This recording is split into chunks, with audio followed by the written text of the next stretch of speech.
Hey you guys, welcome back to my channel. For those of you who don't know me, my name is Zoe. I was diagnosed with Ehlers-Danlos about 8 years ago. I'm 23 years old right now. I wanted to get this video series started to try and raise awareness and help educate people who have just been diagnosed or who have a loved one who is diagnosed and they want to know better how to help them, how to understand what they're going through, all of that kind of stuff. So if you are interested in that at all, hit that subscribe button and I will be putting a lot more videos up soon.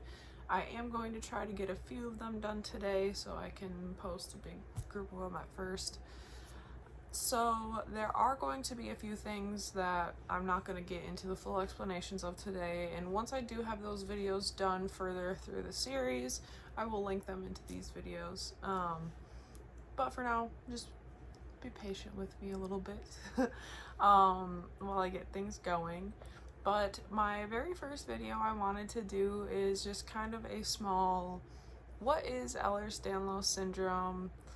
What are the signs and symptoms that most people will experience? All of that kind of stuff. So first off, what is Ehlers-Danlos? It is a hereditary disorder affecting our connective tissues, which a lot of our bodies are made of connective tissue, so the symptom list is very widespread, and that will also kind of depend on which subtype you fall under, which symptoms and signs you have. The underlying concern is mostly about the abnormal structure and function of the collagen and connective tissue proteins that can affect different the strength, I guess, of our organs and everything, and that is gonna be where the most concerning symptoms come. Right now there's about 13 different subtypes, I believe it is.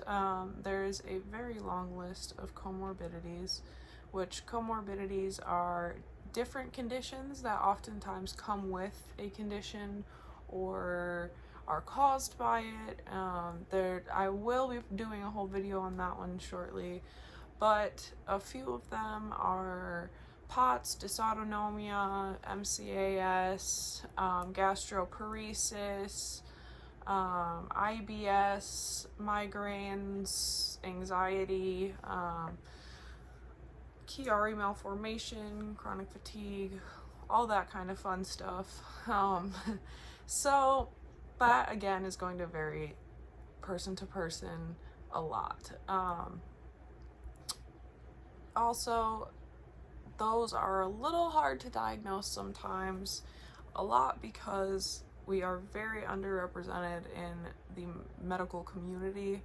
Not a lot of doctors know about us a lot or know a ton about Ehlers-Danlos, and especially because the research is fairly new on it, it is hard for them to keep up on all of the new findings and new research, especially if Ehlers-Danlos doesn't really fall into their specialty.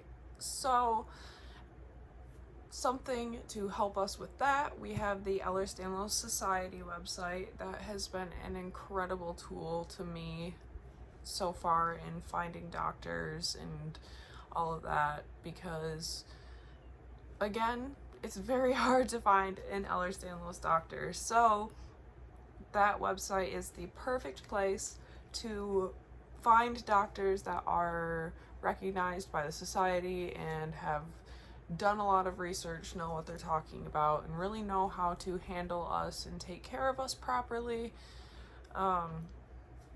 So with that, I wanted to get into the signs and symptoms. This, keep in mind, is very basic. The severity of each of these will change depending on the person and depending on your age. Also, I'm not a doctor. There are a lot more signs and symptoms, but these are going to be the main ones that most people with Ehlers-Danlos are going to experience at some point,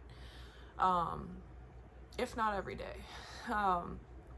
Number one is joint pain and deformity.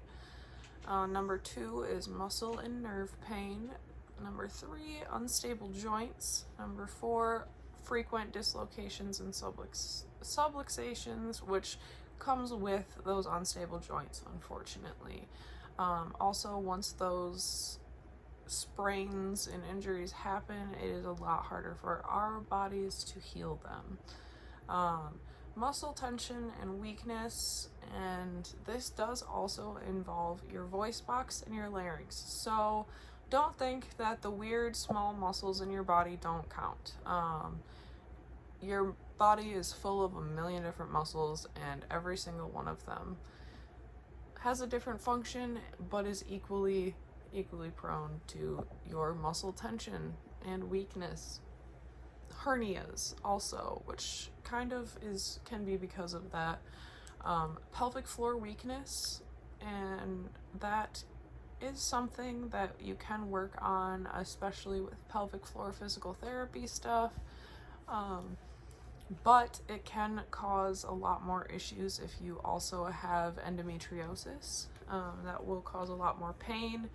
Also, the next symptom is prolapses of rectum, bladder, vaginal wall, and uterus, which again, if you are a female with endometriosis, that may make things a little worse.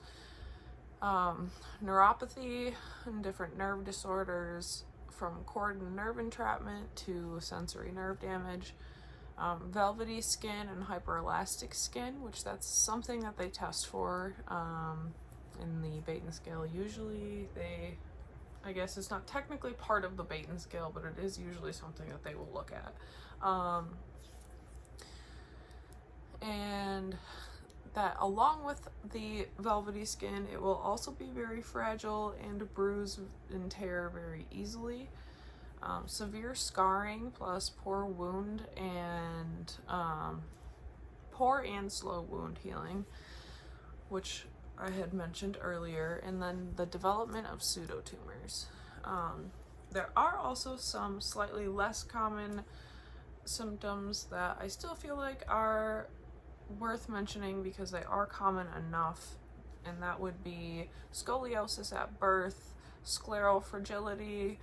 Normally that will be with the KEDS. D would be congenital hip dislocations, also poor muscle tone, severe gum disease, and then potentially the most dangerous is going to be arterial, intestinal, uterine fragility or rupture.